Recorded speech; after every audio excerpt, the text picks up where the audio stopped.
ዛሬ የምንገኝበት ዓለም አቀፋዊ ሁኔታ በአፍሪካ ቀንድና በመካከለኛው ምስራቅ መካከል ለዘመናት የነበረውን ስነ ልቦናዊና ፖለቲካዊ ድንበር እያፈረሰው ነው የሚገኘው። ቀደም ባሉት ጊዜያት አፍሪካ ቀንድን እንደ አንድ የአፍሪካ አህጉር አካል፣ መካከለኛው ምስራቅን ደግሞ እንደ ሌላ የእስያ ክንፍ አድርጎ የማየት ልምዱ አሁን ላይ ያን ያክል ውሃ የሚያነሳ ነጥብ እየሆነ አይደለም ያለው። ይልቁንም ዛሬ እየተመለከትን ያለነው አንድ ወጥ የደህንነት ቀጠና ወይም ሲንግል ሴኩሪቲ ኮምፕሌክስ ተብሎ የሚጠራውን አዲስ ክስተት ነው። ይህ ማለት ምን መሰላችሁ? በአቡዳቢ የሚወሰን ማንኛውም ውሳኔ በሞቃዲሾ ጎዳናዎች ላይ ቀጥተኛ ተጽዕኖ እንዳለው፣ በካርቱም የሚቀሰቀስ ግጭት በሪያድ ደህንነት ስጋት እንደሚቀሰቅስ ነው የሚያሳየን። ይህ ውህደት የመጣው ደግሞ በድንገት ሳይሆን ዓለም አቀፋዊው የኃይል ሚዛን ከምዕራባውያን ቁጥጥር ወጥቶ ወደ ክልላዊ ኃይሎች እየተዘዋወረ መምጣቱ ነው። የዚህ አዲስ እውነታ ዋነኛ መገለጫ ደግሞ የቀይ ባህር ተፋሰስ ወደ አንድ ትልቅ ወታደራዊና ዲፕሎማሲያዊ አውድማነት መቀየሩ ነው። ቀይ ባህር አሁን ላይ የሁለቱን ቀጠናዎች የደህንነት እጣ ፋንታ በአንድ ማግኔት ያጣበቀ የትስስር መስመር ሆኗል። ቀደም ሲል የባህር ላይ ንግድ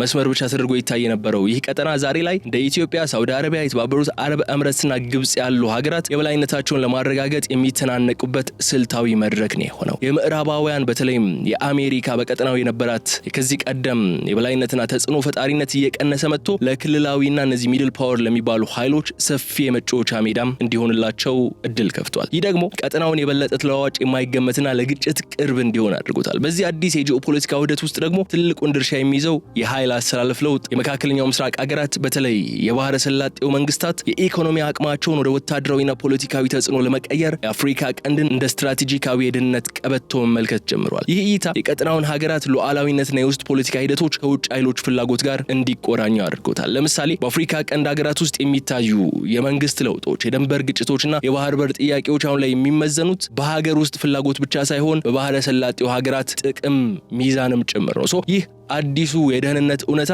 በቀላሉ የሚታይ ዲፕሎማሲ ሽኩቻ አይደለም። ይልቁንም የአፍሪካ ቀንድን የፖለቲካ ካርታና የወደፊት እጣ ፈንታን የሚወስን ትልቅ የመዋቅር ለውጥ ነው ሆኖ የምናገኘው። ዛሬ በዚህ ልዩ ጥንቅራችን ይህ ውህደት እንዴት ተፈጠረ፣ እነማን ተዋናዮች እንደሆኑና ይህ እውነታ በቀጠናው ሰላም ላይ የደቀነው ከፍተኛ ስጋት ምን ይሆናል የሚሉ ጉዳዮችን የምናነሳ ነው የሚሆነው። የቀጠናው ሀገራት አሁን ያለባቸው ትልቁ ፈተና በዚህ የሀያላን ሽኩቻ በተበተበው አዲስ ዓለም ውስጥ ሉዓላዊነታቸውን አስከብረውና የጋራ ደህንነታቸውን ጠብቀው እንዴት መጓዝ ይችላሉ የሚለው ነው ዋናው ማጠንጠኛችን። እዚህ ላይ ደግሞ የኢትዮጵያ ብሔራዊ ጥቅምስ እንዴት ይከበራል የሚለው ዋናውና ቁልፉ ነጥብ እናነሳለን። ስለዚህ አብራችሁን በመቆየት እንድትከታተሉን ጋብዛችኋለሁ። የገበያ ሚዲያን የዩቲዩብ ገጽ ሰብስክራይብ አድርጉ፣ ላይክ አድርጉ። ሐሳብ አስተያየታችሁን ደግሞ ኮሜንት መስጫው ላይ አስፍሩልን። ከተከታዩ አጭር መሸጋገሪያ በኋላ ስንመለስ በዝርዝር ነጥቦች ነው የሚሆነው። በድጋሚ አብራችሁን ቆዩ።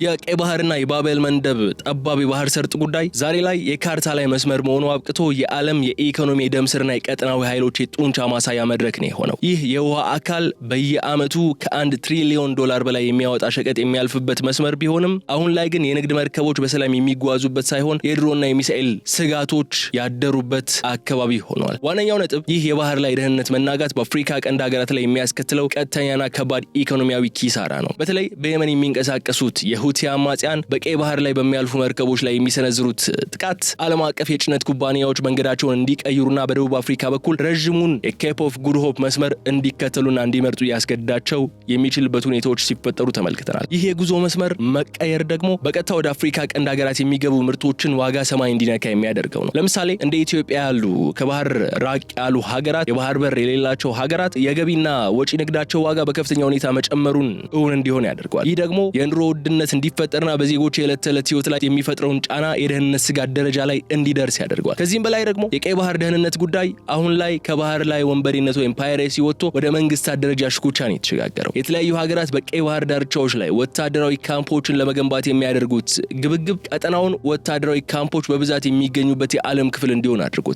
ጅቡቲ እንደ ምሳሌ ብንወስድ እንኳን የዓለማችን ግዙፍ ሀያላን ሀገራት ጎን ለጎን ጦር መስርተውባት ጦራቸውን አስፍረውባት የምትገኝ ትንሽዬ ሀገር ነች። ይህ ሁኔታ በአንድ በኩል ለሀገሪቱ ገቢ ያስገኛል። በሌላ በኩል ግን በኃያሉ መካከል የሚፈጠር ማንኛውም አለመግባባት በቀጥታ ቀጠናውን ወደ ጦርነት ሊከት የሚችል ባሩድ ላይ መቀመጥ እንዲሆን አድርጎታል። ለምሳሌ አሁን ሩቅ ሳንሄድ ላለፈው አንድ ወር ከምናምን ሲካሄድ የነበረው የኢራን አሜሪካ እስራኤል ጦርነት ምናልባት በባቤል መንደብ አካባቢ የሁቲ አማጽያን ወይም የሁቲ ታጣቂዎች በዛ መስመር በሚንቀሳቀሱ መርከቦች ላይ ጥቃት ለመፈጸም ቢንቀሳቀሱ አሜሪካ ከጅቡቲ ጦር ቤዞቿ በመነሳት እነዚህን ታጣቂዎች ለመምታት፣ ለማውደም፣ ለማጥፋት እንቅስቃሴ ማድረጉ አይቀርም ነበር። ጅቡቲም የኢራን ፖሲብል ታርጌት የመሆን እድል ነበራት ማለት ነው። ይህ ማለት ደግሞ ጦርነቱ ቀጥታ ከመካከለኛው ምስራቅ ወደ አፍሪካ ቀንድ ወደ ጎረቤታችን ጅቡቲ ሰርጎ እንዲገባ የሚያደርግ እድልን ይፈጥር ነበር ማለት ነው። የደህንነት ስጋቱ አሁን ላይ በአካባቢያዊ ኃይሎች ላይ ብቻ የሚወሰን አይደለም። የኢራን የእስራኤልና የሌሎች የምዕራቡ ዓለም ሀገራት ፍላጎት የሚጋጭበት ወሳኝ መስመር ሆኗል ቀይ ባህር። ከዚህ በተጨማሪ በቀይ ባህር ላይ የሚታየው አለመረጋጋት የአፍሪካ ቀንድ ሀገራት ያላቸውን የውሃ ሀብትና የባህር ዳርቻ የመጠቀም ሉዓላዊ መብት ላይም ጥላን አጥልቷል። የባህረ ሰላጤው ሀገራት የራሳቸውን የባህር ላይ ደህንነት ለማረጋገጥ ሲሉ በአፍሪካ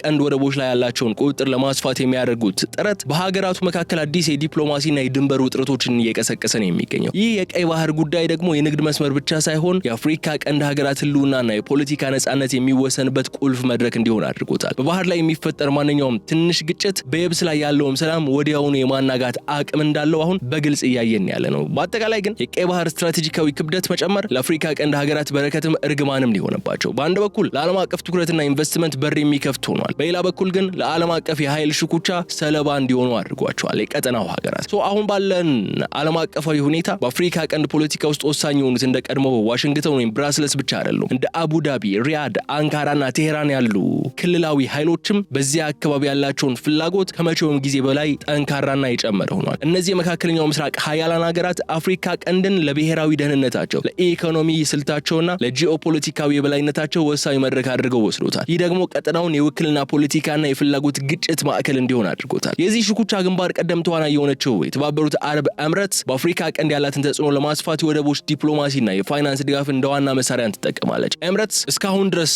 በነበራት ተሳትፎ ምንም እንኳን ከአንዳንዶቹ አካባቢዎች ተገፍታ ብትወጣም ከኤርትራ እስከ ሶማሊላንድ፣ ከሱዳን እስከ ኢትዮጵያ ባሉ ስልታዊ ቦታዎችና ስፍራዎች ላይ ያላት ተሳትፎ በቀላሉ የሚታይ አይደለም ላለፉት ጊዜያት ማለት ነው። ለባህረ ሰላጤው ሀገራት በተለይም ለኤምሬትስና ለሳውዲ አረቢያ የአፍሪካ ቀንድ የእህል ጎተራቸው፣ የወታደራዊ ካምፖች ማስፈሪያቸውና የኢራንን ተጽዕኖ ለመከላከል የሚጠቀሙበት ግንባር ነው። ይህ የደህንነት ወደ ውጭ የመላክ ኤክስፖርቲንግ ሴኩሪቲ ስትራቴጂ ግን በአፍሪካ ቀንድ ሀገራት ውስጥ ባሉ የውስጥ ውጥረቶች ላይም ነዳጅ የመጨመር ውጤት እያመጣ ነው የሚገኘው። በሌላ በኩል ደግሞ የቱርክና የኳታር ተሳትፎም ሌላኛው የሽኩቻ ጎራን የፈጠረ ነው። ቱርክ በሶማሊያ ያላት ትልቅ ወታደራዊ ማሰልጠኛና የኢኮኖሚ ኢንቨስትመንት የቀድሞውን የኦቶማን ኤምፓየር ተጽዕኖ ለመመለስ የምታደርገው ጥረት አካል ተደርጎ ነው የሚወሰደው። ይህ በቱርክና በባህረ ሰላጤው ሀገራት መካከል ያለው ፉክክር ደግሞ በአፍሪካ ቀንድ ሀገራት ውስጥ ያሉ የፖለቲካ ቡድኖች የተለያዩ የውጭ ደጋፊዎች እንዲይዙና የሀገር ውስጥ ግጭቶች የቀጠናዊ ኃይሎች የጥቅም ማስከበሪያ እንዲሆኑ እያደረጓቸው ይገኛል። ለምሳሌ በአንድ ሀገር ውስጥ ያለ ምርጫ ወይም የመንግስት ለውጥ በቀጥታ የውጭ ኃይሎችን የገንዘብና የዲፕሎማሲ ፍሰት ነው የሚወስነው። የዚህ ተጽዕኖ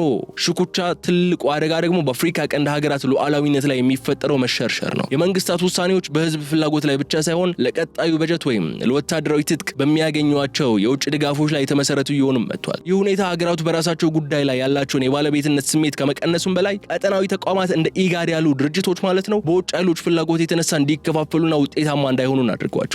ሽኩቻው በዲፕሎማሲ ብቻ ሳይወሰን በሱዳን እንደሚታየው በቀጥታም ይሁን በተዘዋዋሪ ወታደራዊ ድጋፍ በማድረግ እርስ በርስ ጦርነት፣ ፍጭትና ግጭት ይፈጠር የሚችልበት አቅም እንዳለው እያየን ያለ ነው። ይህ የክልላዊ ኃይሎች በአፍሪካ ቀንድ ያላቸው ፍላጎት ከጊዜ ወደ ጊዜ የጠነከረ መሄዱ ቀጠናውን የመረጋጋት ቦታ ከማድረግ ይልቅ የውጭ ኃይሎች ቁማር የሚጫወቱበት መድረክ አድርጎታል። ሀገራቱ ከነዚህ ኃይሎች የሚገኘውን የኢኮኖሚ ጥቅምና የሀገራዊ ሉዓላዊነት አደጋን በሚዛን የመጠበቅ ትልቅ ፈተናም ከፊታቸው ተደቅኗል። የሱዳን ወቅታዊ ሁኔታ ለአፍሪካ ቀንድ ብቻ ሳይሆን ለመላው ቀይ ባህር ቀጠናም ትልቅ የደህንነት ስጋት ሊሆን የቻለውን በእነዚህ ምክንያቶች ነው። በሱዳን ጦርና በፈጣን ድጋፍ ሰጪ ኃይሎች መካከል የተቀሰቀሰው ጦርነት በቀላሉ የሁለት ወታደራዊ አመራሮች ግጭት ብቻ አይደለም፣ የበርካታ የውጭ ኃይሎች ፍላጎት የሚጋጭበትና ሀገሪቱን ወደ መፈራረስ አፋፍ ላይ እያደረሰ ያለ ከባድ ቀውስ ነው። ሱዳን በመካከለኛው ምስራቅና በአፍሪካ መካከል ያለች ስትራቴጂካዊ ድልድይ እንደሆነች ግልጽ ነው። ይህ በመሆኗ ደግሞ መረጋጋቷ ለሁሉም ወገን ወሳኝ ቢሆንም አሁን ላይ ግን የውክልና ጦርነት ማዕከልና ማሳያ ሆናለች። የሱዳን መንግስታዊ መዋቅር መዳከም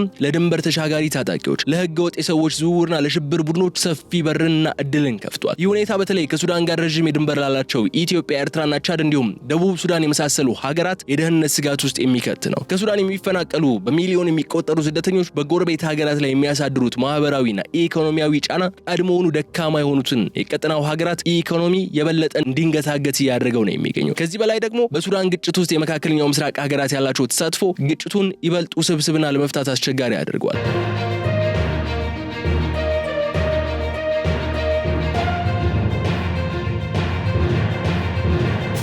የተለያዩ የባህር ሰላጤው ሀገራት ለተፋላሚ ወገኖች የሚያደርጉት የገንዘብ የጦር መሳሪያና የዲፕሎማሲ ድጋፍ ጦርነቱ በድርድር እንዳያልቅ ትልቅ እንቅፋት ሆኖ መጥቷል። ይህ የጥቅም ግጭት ኮንፍሊክት ኦፍ ኢንተረስት ሱዳን በሁለቱ ጎራዎች መካከል እንድትከፈል እያደረጋት ያለ ነው። ይህ በቀጠናው ውስጥ አዲስ የኃይል ሚዛን ፍለጋንም እንዲኳትን ወይም እንዲንቀሳቀሱ አድርጓቸዋል። የሱዳን ወደቦችና የእርሻ መሬቶች ላይ ያላቸውን ቁጥጥር ለማስቀጠል የሚፈልጉ የተለያዩ የውጭ ኃይሎች የሱዳንን ሕዝብ ሰላም ከማስቀደም ይልቅ የራሳቸውን ስትራቴጂካዊ የበላይነት ለማረጋገጥ ቅድሚያን ሰጥተዋል ማለት ነው። ይህ ጉዳይ የሱዳን ቀውስ የአፍሪካ ቀንድን የጸጥታው መዋቅር ፍጹም እንዲቀየር አድርጎታል። የቀጠናው ሀገራት ከዚህ ቀደም በኢኮኖሚ ትስስርና በጋራ ልማት ላይ ያድርጉት የነበረውን ውይይት አሁን ላይ ወደ ድንበር ጥበቃና ወደ ስደተኞች አያያዝ እንዲቀየር አስገድዷል። የሱዳን መረጋጋት ካልተመለሰ ደግሞ ቀይ ባህርን የማረጋጋት ጥረት ሁሉ ከንቱ ሆኖ ይቀራል ማለት ነው። ለዚህ ምክንያት ሆኖ የሚጠቀሰው ደግሞ ሱዳን የባህር ዳርቻ ያላት ሀገር በመሆኗ በየብስ ላይ የሚፈጠር አለመረጋጋት በቀጥታ ወደ ባህር ላይ ደህንነት ስጋት የመቀየሩ እድል የሚቀር አይደለም ማለት ነው። የኢትዮጵያን ሚና ደግሞ እዚህ ላይ እንመልከት። ኢትዮጵያ ከባህር ርቃ የምትገኝ ላንድ ሎክድ የሆነች የዓለማችን በህዝብ ብዛት ቀዳሚ ሀገር እንደመሆኗ መጠን ላንድ ሎክድ የሆነች ብዙ ህዝብ ያላት ሀገር እንደመሆኗ መጠን ማለት ነው የኢኮኖሚ ህልውናዋና የብሔራዊ ደህንነቷ ከቀይ ባህርና ከኤደን ባህረ ሰላጤ ጋር በቀጥታ የተቆራኘ ነው። ይሁን እንጂ በቅርቡ ከሶማሊላንድ ጋር ተፈርሞ የነበረው የመግባቢያ ስምምነት ኤምኦዩ ይህንን ፍላጎት ወደ አዲስና ውስብስብ የቀጠናዊ ውጥረት ምዕራፍ እንዲሸጋገር አድርጎ የነበረ አጋጣሚ ነው። ይህ ስምምነት የኢትዮጵያ በሊዝ የባህር በር እንድታገኝና በምላሹ ለሶማሊላንድ እውቅና ለመስጠት የሚያስችል ሁኔታ ነበር ያመቻቸው። ይህ ስምምነት ግን በሶማሊያ መንግስት ዘንድ እንደ ሉዓላዊነት መደፈር ተቆጥሮ ከፍተኛ ውዝግብን አስነስቶ ነበር። ይህ ሁኔታ ሞቃዲሾን ወደ ከፍተኛ ቁጣ ከመክተቱም በላይ ከዚህ ቀደም የነበሩ የታሪክ ጠባሳዎችን በማንቀሳቀስ የቀጠናውን ሀገራት ለሁለት እንዲከፈሉ አድርጓቸዋል። የሶማሊያ መንግስት የኢትዮጵያን እርምጃ ለመመከት ሲል ከግብጽ ከኤርትራና ሌሎች የአካባቢው ኃይሎች አዲስ ወታደራዊና ፖለቲካዊ ጥምረት መፍጠሩ በአፍሪካ ቀንድ ውስጥ የነበረውን የኃይል ሚዛን በእጅጉ ቀይሮታል። ይህ የጥምረት ሽኩቻ ደግሞ ጉዳይ በሁለት ሀገራት መካከል ከሚደረግ ድርድር ወጥቶ ወደ ሰፊ ቀጠናዊ የደህንነት ቀውስ እንዲያድግ ያደረገው አጋጣሚ ሆኖ ነው ያለፈው። ግን ትልቁ ነጥብ ይህ ውጥረት ከመካከለኛው ምስራቅ ፍላጎት ጋር ያለው ትስስር የሚለው ነው። ግብጽ በአባይ ወንዝ ላይ ካላት የቆየ አለመግባባት አንጻር የኢትዮጵያን የባህር በር ጥያቄ እንደ አዲስ የግፊት መሳሪያ እየተጠቀመችበት ነው የምትገኘው። በሌላ በኩል ደግሞ የባህረ ሰላጤው ሀገራት በዚህ ጉዳይ ላይ ያላቸው አቋም የተከፋፈለ ነው። አንዳንዶቹ የኢትዮጵያን የኢኮኖሚ አቅም በመጠቀም የራሳቸውን ጥቅም ለማስከበር ሲፈልጉ፣ ሌሎቹ ደግሞ የቀይ ባህር ዳርቻዎችን በአዲስ ኃይል ቁጥጥር ስር መውደቃቸው የደህንነት ስጋት ይፈጥርብናል ብለው እንደሚያምኑ ነው መረጃዎች የሚያሳዩን። ይህ የኢትዮጵያ የባህር በር ጥያቄ ከኢኮኖሚ ፍላጎት ባለፈ የመካከለኛው ምስራቅና የአፍሪካ ቀንድ ኃይሎች የሚጋጩበት የጂኦፖለቲካ ቁማር እንዲሆን አድርጎታል። ይህ ውጥረት በቀጠናው የጸረ ሽብር ዘመቻ ላይ በተለይ በአልሸባብ ላይ በሚደረገው ውጊያ ላይ ትልቅ እንቅፋት እየፈጠረ ነው ያለው። በኢትዮጵያና በሶማሊያ መካከል ያለው የዲፕሎማሲ ግንኙነት አሁን ሹር ሆነ እንደዚህ ነው ልትለው የምችል አይደለም። በየጊዜው የሚቀያየር ነው። ይህ የሚቀያየር ግንኙነት በጋራ የደህንነት ጉዳዮች ላይ ያላቸውን ትብብር እንደ በፊቱ ጠንካራና ቆራጥነት የተሞላበት እንዳይሆን አድርጎታል። ይህ ደግሞ ለታጣቂ ቡድኖች ምቹ ሁኔታን ከመፍጠሩም በላይ የቀጠናውን ሀገራት ለውጭ ጣልቃ ገብነት ይበልጥ ተጋላጭም አድርጓቸዋል። የባህር በር ፍላጎት አሁን ላይ የሰላምና የልማት ምንጭ ከመሆን ይልቅ ለወታደራዊ ግጭት ሰበብ ሊሆን የሚችልበት እድልም እያሰፋ መጥቷል። ይህ የኢትዮጵያ የባህር በር ጥያቄና ተያያዥ ውጥረቶች የሚያሳዩት ጉዳይ በቀጠናው ውስጥ ያለ ተቋማዊ መፍትሄ የሚወሰድ ማንኛውም እርምጃ የሰንሰለት ውጤት እንዳለው ነው። ይህ ጉዳይ የአፍሪካ ቀንድ ሀገራት የጋራ ደህንነት ምን ያህል ደካማ መሆኑና በውጭ ኃይሎችም ተጽዕኖ በቀላሉ ሊናጋ እንደሚችልም ትልቅ ትምህርት የሰጠ ክስተት ሆኖ ያለፈ ጉዳይ ነው። እዚህ ላይ ማንሳት ያለብን ወሳኙ ጥያቄ መሰላችሁ እነዚህ ችግሮች ለመፍታት ኃላፊነት ያለባቸው ተቋማት የት ናቸው ብለን መጠየቅ አለብን። እንደ ኢጋድና የአፍሪካ ህብረት ያሉ ተቋማት የተፈጠሩት ቀጠናዊ ሰላምን ለማስከበርና ግጭቶችን በውይይት ለመፍታት ነው። አሁን ላይ ግን ከሁኔታዎች በስተጀርባው ነው ክስተቶችን ከመታዘብ ባለፈ ተጨባጭ ተጽዕኖ መፍጠር ሲሳናቸው እያየን ያለ ነው። ይህ ተቋማዊ ዲፕሎማሲ ውድቀት በቀጠናው ያለውን ክፍተት በማስፋት ለውጭ ኃይሎች የፈለጉትን እንዲያደርጉ አመቺ ሜዳን ፈጥሮላቸዋል። የዚህ ተቋማዊ ድክመት ዋነኛ መንስኤ የቀጠናው ሀገራት በራሳቸው በተቋማቱ ላይ ያላቸው እምነት መሸርሸሩ ነው። እንደ ኢጋድ ያሉ ድርጅቶች በአባል ሀገራቱ መካከል ባለው የጥቅም ግጭትና በውጭ ኃይሎች ቀጥተኛ ጣልቃ ገብነት ምክንያት ለሁለት እንዲከፈሉ ተደርገዋል። አንደኛው የድርጅቱ አባል ሀገር ከሌላው ሀገር ጋር በጦርነት ወይም በከፍተኛ ዲፕሎማሲያዊ ውጥረት ውስጥ ባለበት ሁኔታ ተቋሙ ገለልተኛ ዳኛ ሆኖ የመቅረብ ብቃቱ ጥያቄ ውስጥ እንዲወድቅ አድርገዋል። ለምሳሌ በሱዳን ቀውስ ወቅትም ሆነ በኢትዮጵያና በሶማሊያ የዛን ጊዜ ጊዜው ውጥረት ኢጋድ ያወጣቸው መግለጫዎች በተፋላሚ ወገኖች ዘንድ ተቀባይነት ያጡ የተቋሙን የፖለቲካ ክብደት በእጅጉ ያሳነሱ ነበር። ሌላኛው ትልቁ ፈተና ደግሞ የገንዘብና የፖለቲካ ሉዓላዊነት ጥያቄ ነው። እነዚህ ቀጠናዊ ተቋማት ለበጀታቸውም ሆነ ለፖለቲካዊ ድጋፋቸው ጥገኛ የሆኑት በምዕራባውያን ወይም በባህረ ሰላጤው ሀገራት ላይ ነው። ይህ ጥገኝነት ደግሞ ተቋማቱ የአፍሪካ ቀንድን ችግር በአፍሪካዊ መፍትሄ ከመፍታት ይልቅ የደጋፊዎቻቸውን ፍላጎት የሚያንጸባርቁበት መድረክ እንዲሆኑ እያደረጋቸው ይገኛል። በመካከለኛው ምስራቅና በአፍሪካ ቀንድ መካከል ያለው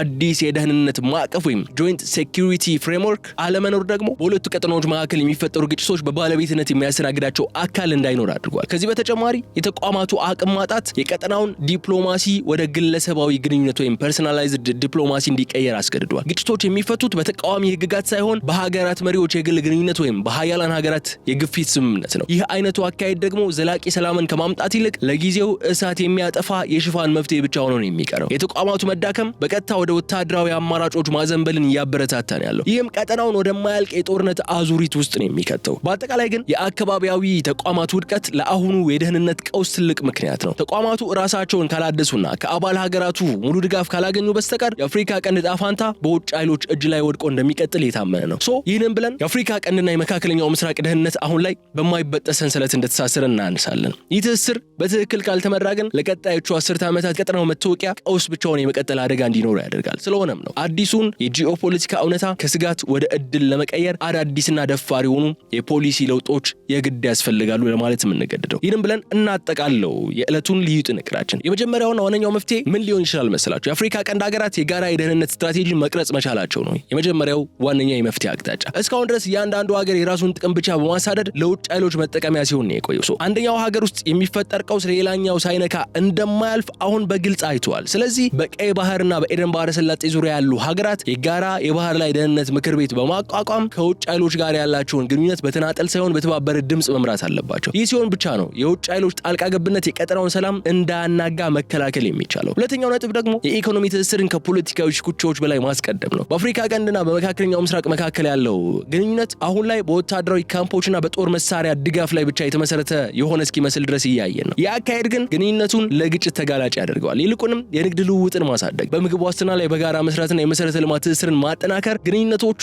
ዘላቂና የተረጋጉ እንዲሆኑ ያደርጋቸዋል። የመካከለኛው ምስራቅ ካፒታል ከአፍሪካ ቀንድ የተፈጥሮ ሀብትና የሰው ኃይል ጋር ሲጣመር ለሁለቱም ቀጠናዎች የእድገትና የለውጥ ምንጭ መሆን ይችላል ማለት ነው። ይህንም ብለን መጨረሻ ላይ የምናነሳው ጉዳይ ግን የተቋማዊ ማሻሻያ ጉዳይ ለነገ የሚባል እንዳልሆነ ነው። ኢጋድና አፍሪካ ህብረት ከአሮጌው የዲፕሎማሲ አካሄድ ወጥቶ አሁን አዲሱን የሁለቱም ቀጠናዎች ውህደት ያገናዘበ አደረጃጀት መፍጠር አለባቸው። ይህም የአረብ ሊግንና ሌሎች የመካከለኛው ምስራቅ ተቋማትን ያካተተ የቀይ ባህር ተፋሰስ የጋራ መድረክ መፍጠርንም ሊጠይቅ ይችላል። ይህ መድረክ ግጭቶች ከመከሰታቸው በፊት አስቀድሞ ለመከላከል ላይ የተፈጠሩ ውጥረቶችንም በውይይት ለመፍታት የሚያስችል ህጋዊና ፖለቲካዊ ስልጣን ሊኖረው ይገባል። በአጠቃላይ ግን የአፍሪካ ቀንድ አሁን ላይ በታሪክ አጋጣሚ ትልቅ መስቀለኛ መንገድ ላይ ነው የሚገኘው። መንገዱ የከፋ ውክልና ጦርነትና ወደ መፈራረስ ሊወስድ ይችላል፣ ወይም ደግሞ ወደ ተቀናጀና ጠንካራ ቀጠናዊ ሀያልነትም ሊያመራ ይችላል። ምርጫው በቀጠናው መሪዎችና ህዝቦች እጅ ላይ ነው ያለው። የውጭ ኃይሎችን ፍላጎት ከሀገራዊና ቀጠናዊ ጥቅም ጋር አስተሳስሮ የመምራት ጥበብ የዚህን ትውልድ ትልቁ የቤት ስራ ነው ማለት ነው። በጋራ ከቆምን ግን ይህንን ብለን የዕለቱን ልዩ ጥንቅራችን እዚህ ላይ እንቋጫለን። የተከበራችሁ የገበያ ሚዲያ ተከታታዮቻችን አብራችሁን ስለቆያችሁ እጅግ አድርጌ አመሰግናለሁ። የገበያ ሚዲያን የዩቲዩብ ገጽ ስለምትከታተሉ ሰብስክራይብ ስለምታደርጉ እጅግ አድርገን እናመሰግናለን። ቪዲዮውን ላይክ አድርጉ፣ ሐሳብ አስተያየታችሁን ኮሜንት መስጫው ላይ አስቀምጡልን። በቀጣይ በሌላ ጉዳይ መልሰን እስክንገናኝ ድረስ መልካሙን ሁሉ ለእናንተ በመመኘት እዚህ ጋር እሰናበታለሁ። ሰላም።